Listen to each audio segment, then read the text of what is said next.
Okay, we are starting with lecture 5 और इस lecture में हम देखेंगे लूप स्ट्रक्चर्स हमारे पास कौन कौन से अवेलेबल हैं C++ में। सबसे पहले तो ये डिस्कस करते हैं कि हमें लूप्स की ज़रूरत पड़ती क्यों है, why do we need loops. जब मुझे एक ही काम को मल्टीपल टाइम करना है, सपोज़ मैं एक सिंपल सा टास्क कह देती हूँ कि मुझे एक ही लाइन को सी आउट करवाना है 100 टाइम्स, सही है। तो एक तरीका तो ये हो सकता है कि मैं उसको 100 टाइम्स जो है वो सी आउट कॉपी पेस्ट कर दूँ, ठीक है। तो मेरा जो टास्क है वो कम्प्लीट हो जाएगा। या फिर दूसरा तरीका ये है कि हम बजाय इसके कि हम उस लाइन को 100 दफ़ा लिखें, हम उस लाइन को एक दफ़ा लिखते हैं और हम उसके ऊपर लूप चला देते हैं 100 टाइम्स का, सही है। तो हमारे पास कुछ लूप स्ट्रक्चर्स मौजूद हैं, वाइल है, फॉर है, डू वाइल है। तीनों स्ट्रक्चर्स हम देख रहे होंगे अभी आज के लेक्चर में। बट बिफोर दैट, अगर सपोज़ ज़रूरी नहीं है कि मुझे एक लाइन ही प्रिंट करवानी हो, सपोज़ मुझे नंबर्स हम करवाने हैं फ्रॉम 1 to 100, तो एक तरीका तो ये होता है मैं हार्ड कोडेड सी आउट में लिख दूँ 1 + 2 + 3 + 4 + 5 + 6 सो ऑन टिल 100, ठीक है। तो ये भी एक तरीका हो सकता है, लेकिन इट इज़ लेंदी। और अगर सपोज़ ये नंबर 100 तक नहीं, ये नंबर 10,000 या 1 लाख तक जा रहा होता कि मुझे सम करवाना है इन सारे नंबर्स को, तो वहाँ पर फिर हमारे लिए काफ़ी हेक्टिक हो जाता है, ठीक है। तो that's why we use loops. और आगे फिर देखते हैं कि लूप्स में होता क्या है, सही है। तो हमारे पास कोई एक्शन होता है या सीरीज़ ऑफ एक्शन होता है, ज़रूरी नहीं मुझे एक स्टेटमेंट आउटपुट करवाना हो, मुझे हो सकता है 10 स्टेटमेंट्स आउटपुट करवाने हो और वो 10 स्टेटमेंट्स मुझे 100 दफ़ा आउटपुट करवाना है, ठीक है। तो वो जितने भी स्टेटमेंट्स हैं जिन्हें मुझे एग्जीक्यूट करवाना है, वो स्टेटमेंट सारे आ जाते हैं। और लूप क्या करता है कि वो स्टेटमेंट्स एग्जीक्यूट करने के बाद दोबारा से कंट्रोल को ऊपर ले जाता है from the start of the statements, ठीक है। यानी कि वो जितने भी स्टेटमेंट्स उन्हें एग्जीक्यूट करेगा, वो एग्जीक्यूट करने के बाद दोबारा से कंट्रोल जो है वो टॉप पर चला जाएगा जहाँ पर वो स्टेटमेंट्स स्टार्ट हो रहता है, ठीक है। अब वो किस तरह से उसे पता चलता है कि उसे दोबारा से ऊपर जाना है, हम कोई कंडीशन चेक करवाते हैं। अगर तो वो कंडीशन ट्रू होती है तो फिर वो दोबारा से लूप पर जाता है, अगर वो कंडीशन फॉल्स होती है तो वो लूप से बाहर चला जाएगा, ठीक है। अब हमारे पास दो तरह के लूप्स होते हैं। कंडीशन या तो हम पहले चेक करवाएं या कंडीशन हम बाद में चेक करवाएं, ठीक है। तो मेरे पास कुछ एक्शंस हैं जो मुझे परफॉर्म करवाने हैं, कुछ स्टेटमेंट्स हैं जो मुझे एग्जीक्यूट करवाना है। कब तक एग्जीक्यूट करवाना है ये मुझे कंडीशन बता रही होती है। तो दो तरीके हो सकते हैं, या तो मैं लूप के अंदर जाने से पहले ही ये चेक करवा लूँ कि वो कंडीशन ट्रू है या नहीं है। अगर वो कंडीशन ट्रू है तो फिर वो स्टेटमेंट एग्जीक्यूट करेगा और फिर दोबारा से ऊपर जाएगा, दोबारा से कंडीशन चेक करेगा, सही है। ये काम होता रहेगा जब तक कि कंडीशन ट्रू रहेगी। जैसे ही कंडीशन फॉल्स होगी ये लूप से बाहर आ जाएगा। This is called pre test loop. Pre test इसलिए कहते हैं क्योंकि हम कंडीशन पहले चेक करें, जैसे प्री इंक्रीमेंट और पोस्ट इंक्रीमेंट ऑपरेटर थे, तो यहाँ पे भी प्री टेस्ट और post test. Pre test means कि हम पहले टेस्ट कर रहे हैं और पोस्ट टेस्ट मीन्स कि पहले हम टेस्ट नहीं कर रहे हैं, हम बाद में टेस्ट कर रहे हैं, ठीक है। तो अब कंडीशन क्या हो सकती है, सपोज़ जैसे हम यहाँ पर बात कर रहे थे कि हमें 160 स्टूडेंट्स हैं, यानी कि पूरी क्लास है सपोज़ तुम लोगों की, उनके मुझे ग्रेड्स कैलकुलेट करवाना है। अगर मुझे ये काम बार बार करना है तो मैं हर दफ़ा एक स्टूडेंट से उसके मार्क्स पूछूंगी। मैं कहूँगी input your marks for subject 1, input your marks for subject 2, input your marks for subject 3। पाँचों सब्जेक्ट के मार्क्स मैं एक स्टूडेंट से पूछूंगी। जब एक स्टूडेंट के मार्क्स कंप्लीट हो जाएंगे तो फिर मैं नेक्स्ट स्टूडेंट से पूछूंगी, फिर मैं नेक्स्ट। ये काम जब तक करते रहेंगे जब तक कि मेरे सारे स्टूडेंट्स क्लास के ख़त्म नहीं हो जाता, सही है। इसका मतलब है मैं कंडीशन में क्या चेक करवाऊँगी कि मेरे पास जो 160 स्टूडेंट्स थे वो पूरे कंप्लीट नहीं हो जाते। कंप्लीट हमें कैसे पता चलेगा कि कंप्लीट हो गया या नहीं। मैं सपोज़ कर लेती हूँ मैंने कोई वेरिएबल में इनिशियलाइज़ करवा दिया था। मैं कह देती हूँ वेरिएबल x जो है वो इक्वल है 160 के। इनिशियली हर दफ़ा जो है मैं चेक करवाऊँगी कि क्या वो 160 के बाद जब एक स्टूडेंट एग्जीक्यूट हो जाएगा तो 159 बच जाएंगे, फिर 157, फिर 156 एंड सो ऑन, ठीक है। तो जब तक वो डिक्रीमेंट होते होते होते एक्स की वैल्यू ज़ीरो नहीं हो जाती है, अगर एक्स जो है ज़ीरो नहीं है, इफ़ तो नहीं आएगा, मैं लूप हम बाद में देखेंगे। कंडीशन सिर्फ मैं बताना चाह रही हूँ कि जब तक कि एक्स की value is not equal to zero वो इस लूप में जाता रहेगा। कंडीशन ट्रू है 160 is not equal to 0, 150 is not equal to 0। ये लूप में जाता जाएगा और x की वैल्यू में डिक्रीमेंट करता जाएगा। सही है। तो कंडीशन कैन बी एनीथिंग। इसी तरह अगर मैं सपोज़ कर रही हूँ कि हम यहाँ पर कैलकुलेट करवा रहे थे सम ऑफ नंबर्स 1 to 100, तो मुझे 100 टाइम्स ये काम करना पड़ेगा। तो मैं 100 से चेक करवा सकती हूँ कि जब भी x की value is not equal to 100 वो ये काम करता रहा। सही है, यानी कि सम करवाता रहा। 1 से स्टार्ट करेंगे, 1 से स्टार्ट करने के बाद हम जो भी नंबर होगा उसमें प्लस प्लस करते जाएंगे और वो जब तक करते रहेंगे जब तक कि हमारी कंडीशन ट्रू रहती है, यानी कि हमारा जो नंबर था वो लेस देन 100 होता है। जैसे ही वो इक्वल 100 हो जाता है तो वो अपनी कंडीशन को कह देगा वो फॉल्स हो गई है और वो यहाँ लूप से बाहर आ जाएगा।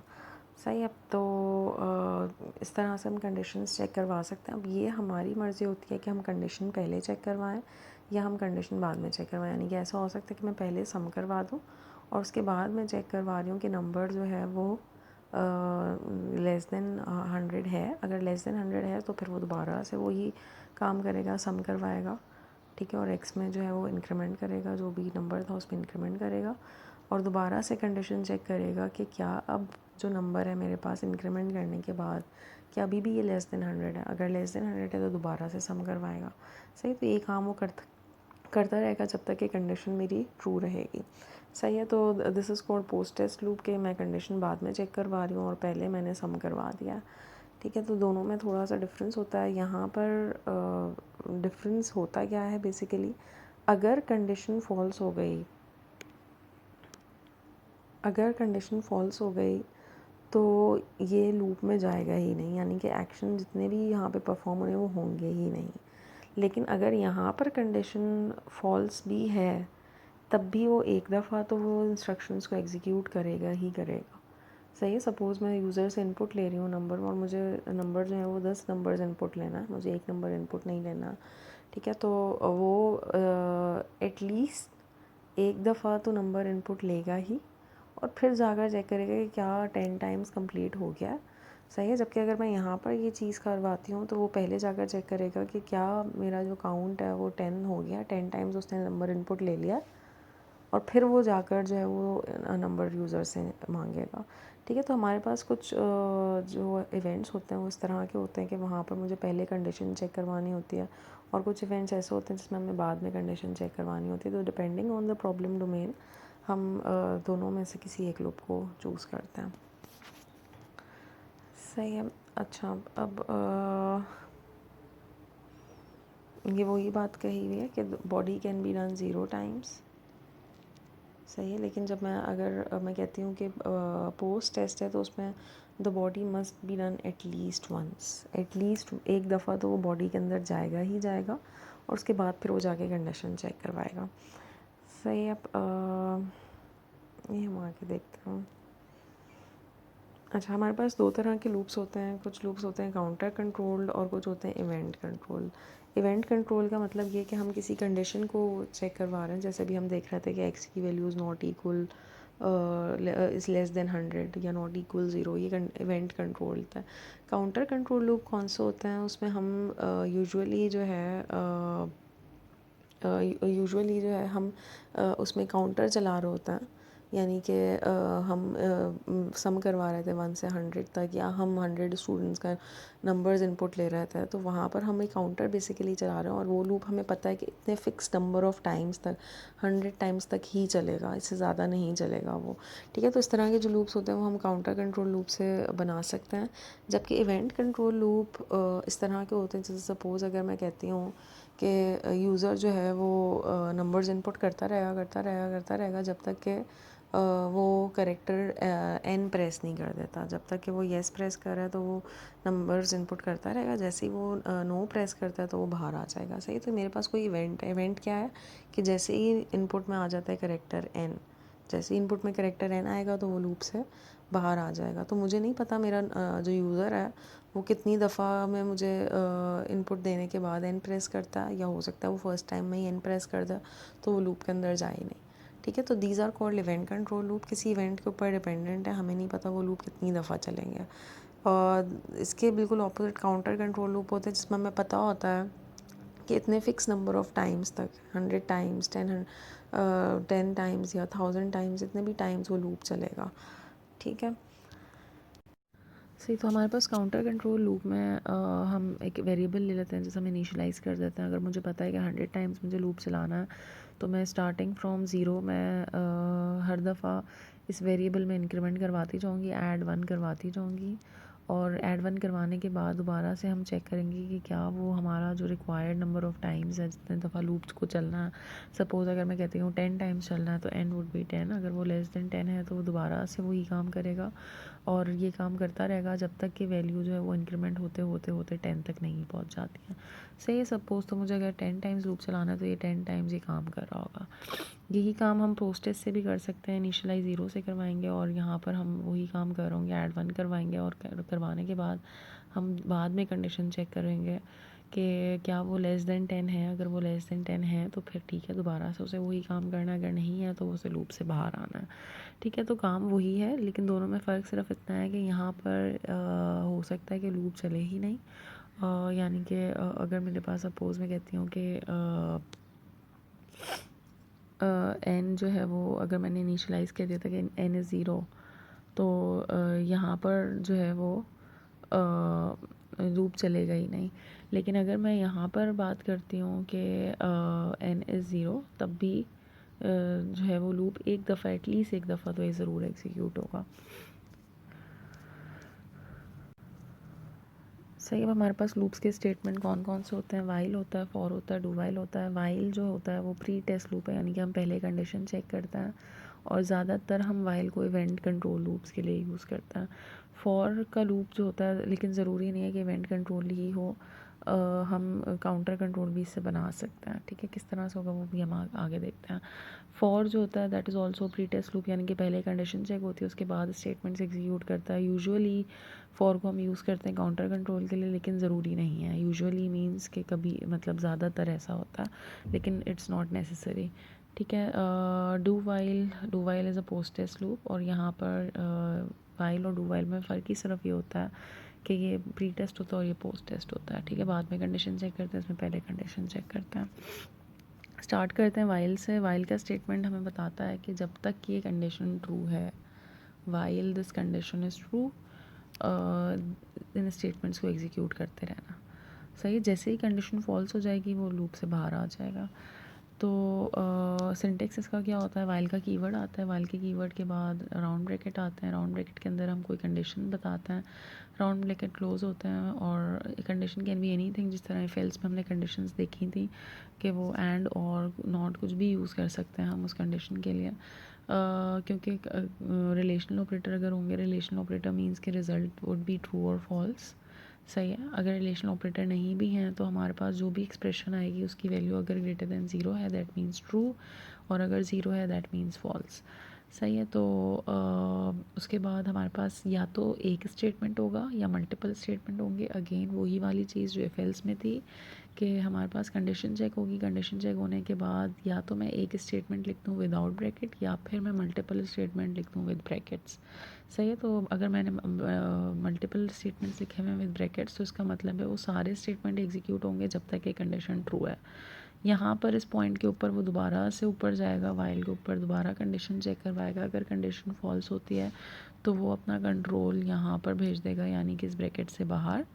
अगर कंडीशन ट्रू होती है तो फिर वो दोबारा से लूप के अंदर चला जाएगा। जब दोबारा लूप के अंदर जाएगा तो जितने भी स्टेटमेंट्स हैं वो सारे एग्जीक्यूट करेगा और दोबारा से कंट्रोल जो है वो स्टार्ट ऑफ द लूप पर चला जाएगा, दोबारा कंडीशन चेक करेगा और ये चीज़ चलती रहेगी जब तक कि कंडीशन फॉल्स नहीं हो जाती है।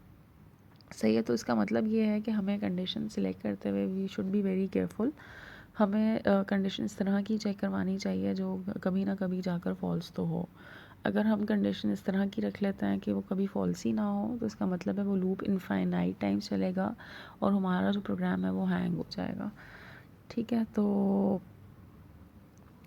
यहाँ पर यही चीज़ बताई हुई है। सही है, सपोज़ यहाँ पर मेरे पास मेन का फंक्शन था, मैंने एक वेरिएबल इनिशियलाइज़ करवा दिया जे, इंटीजर टाइप का वेरिएबल है, इनिशियली जे की वैल्यू इज़ -5। यहाँ पर मैंने कहा है कि जब तक J is less than equals to zero cout करवा देगा जे को, यानी कि जब तक कि वैल्यू उसकी अभी फ़िलहाल -5 है, -5 इज़ लेस दैन ज़ीरो, तो ये आउटपुट करवा देगा -5। दोबारा से जे में इंक्रीमेंट करवाएगा, यानी कि -5 थी तो अब -4 हो जाएगी। -5 + 1 दैट इज़ -4। दोबारा से लूप पर जाएगा, चेक करेगा क्या -4 इज़ लेस दैन ज़ीरो, अगर है तो फिर वो जे को प्रिंट करवाएगा, फिर दोबारा से इंक्रीमेंट करेगा, यानी कि काम करता रहेगा जब तक कि वो लेस देन या इक्वल टू ज़ीरो है। ठीक है, जैसे ही वो ग्रेटर देन ज़ीरो हो जाएगी तो वो लूप से बाहर आ जाएगा। सही। अब ड्राई रन करने के लिए मैं हमेशा स्टूडेंट्स को कहती हूँ कि इस तरह से अपने पास एक अगर देखना चाह रहे हो कि किसी भी लूप का आउटपुट क्या आएगा, तो इस तरह से अपने पास एक चार्ट बना लो या एक टेबल बना लो और टेबल में सारे वेरिएबल्स की वैल्यूज़ को देख लो कि क्या हो रही हैं। सही। तो मैं यहाँ से स्टार्ट कर रही हूँ। इनिशियली मेरे पास वेरिएबल है यहाँ पर जे का, दिस इज़ वेरिएबल जे की वैल्यू इनिशियली हमारे पास -5 थी। कंडीशन उसने चेक करी कि -5 is less than equal zero. Condition क्या थी कि जो भी जे की वैल्यू है वो less than equals to zero हो। क्या -5 is less than equal zero? Yes, condition is true. तो वो लूप के अंदर चला जाएगा, प्रिंट कर देगा -5। आउटपुट में क्या आ जाएगा? -5। -5 थी तो अब वैल्यू क्या हो जाएगी? जे की अब वैल्यू चेंज हो के -4। Condition -4 is less than equal zero अभी भी ट्रू है। अगर ट्रू है तो दोबारा से वो प्रिंट करवा देगा -4, और -4 प्रिंट करवाने के बाद इसमें ऐड 1 करेगा तो वैल्यू हो जाएगी -3। Still it is less than equal zero, condition true है, प्रिंट कर देगा -3, फिर +1 करेगा -2, condition is still true, print कर देगा -2, ऐड 1 -1 हो जाएगा, कंडीशन इज़ ट्रू, प्रिंट कर देगा, ऐड करेगा, ऐड करने के बाद वैल्यू वुड बी ज़ीरो। जब ये वैल्यू ज़ीरो हो जाएगी +1 करने के बाद, तो फिर ये दोबारा से ऊपर जाएगा, दोबारा से देखेगा लेस देन इक्वल ज़ीरो है, इक्वल ज़ीरो अभी भी है, यहाँ पे गलत लिखा हुआ है, ये चेक कर लेना। अगर हम खाली लिखते लेस देन ज़ीरो तो फिर तो ये कंडीशन फॉल्स हो जाती, लेकिन क्योंकि लेस देन इक्वल ज़ीरो है तो अभी भी कंडीशन ट्रू होगी, और कंडीशन जब ट्रू होगी तो ये फिर प्रिंट कर देगा ज़ीरो। सही है, जो कि कर रहा है आउटपुट में ज़ीरो प्रिंट। ठीक है, जब ज़ीरो प्रिंट कर देगा दोबारा से ऐड 1 करेगा तो वैल्यू वुड बी 1।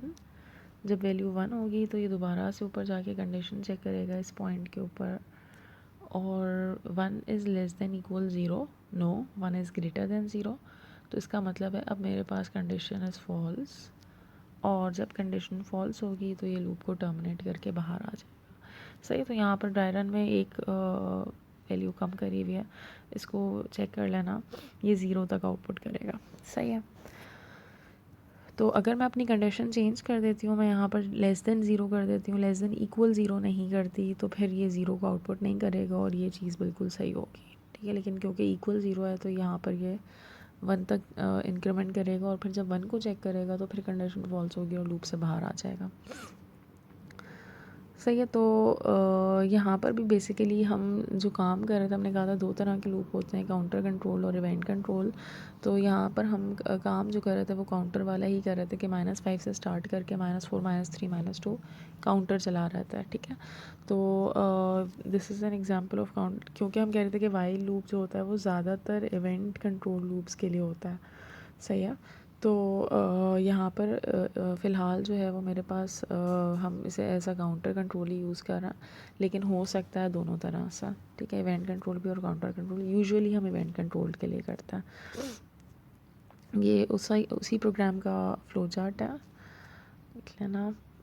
अच्छा, दिस इज़ अनदर प्रोग्राम, इसमें हमने एक वैल्यू इनपुट करी है, दैट इज़ आई वैल सी इन करी है। अगर वो वैल्यू जो है वो ग्रेटर देन ज़ीरो है तो उस वैल्यू को वो डिवाइड बाय 2 करेगा, यानी कि अगर सपोज़ यूज़र ने इनपुट करा था 10, तो जो भी वैल्यू होगी वो चेक करेगा कंडीशन इज़ ट्रू, यानी कि 10 इज़ ग्रेटर देन ज़ीरो। अगर कंडीशन ट्रू है तो वो प्रिंट कर देगा 10 divide by 2 that is 5। Integer division है तो यहाँ पर 10 डिवाइड बाय 2 दैट इज़ 5। उसके बाद 5 जो होगा वो नया नंबर होगा, यानी कि आई वेल की वैल्यू जो होगी वो चेंज होकर अब 5 हो जाएगी।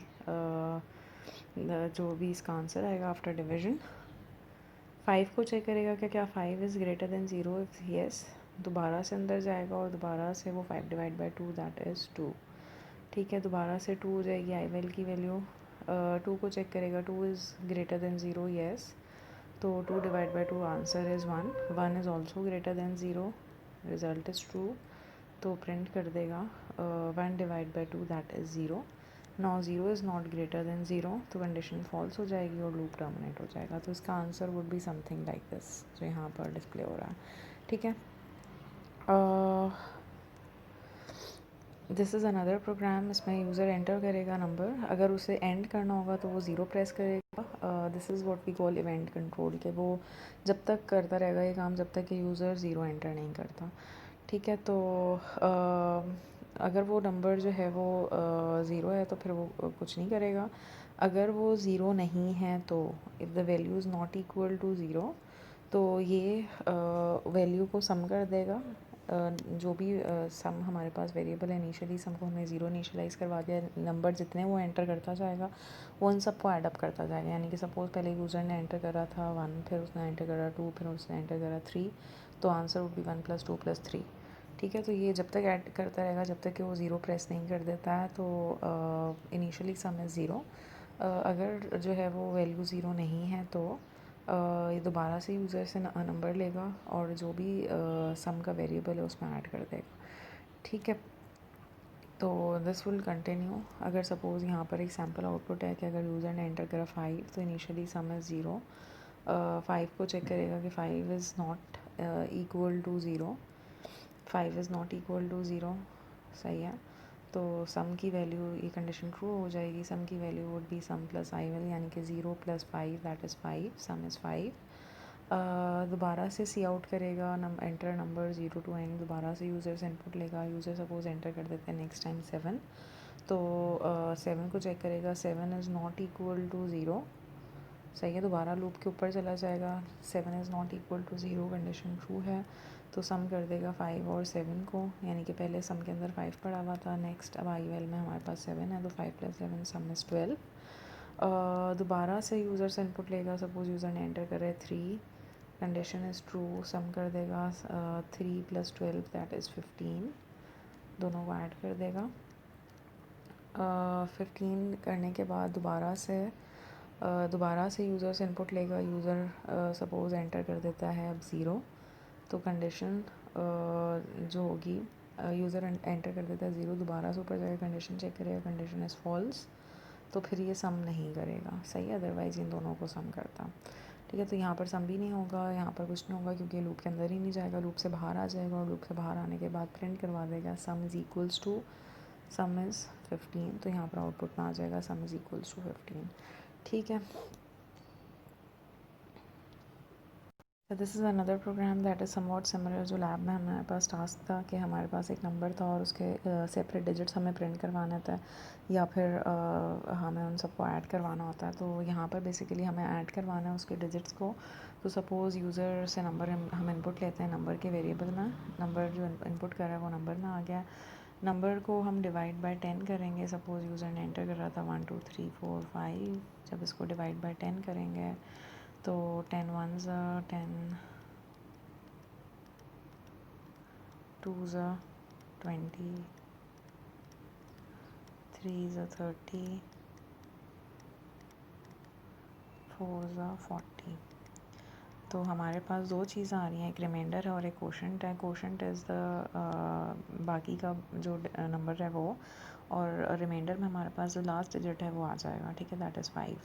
तो हमें फ़िलहाल अभी पहले रिमाइंडर चाहिए। रिमाइंडर लेने के लिए हम मॉड्यूलस ऑपरेटर यूज़ करते हैं।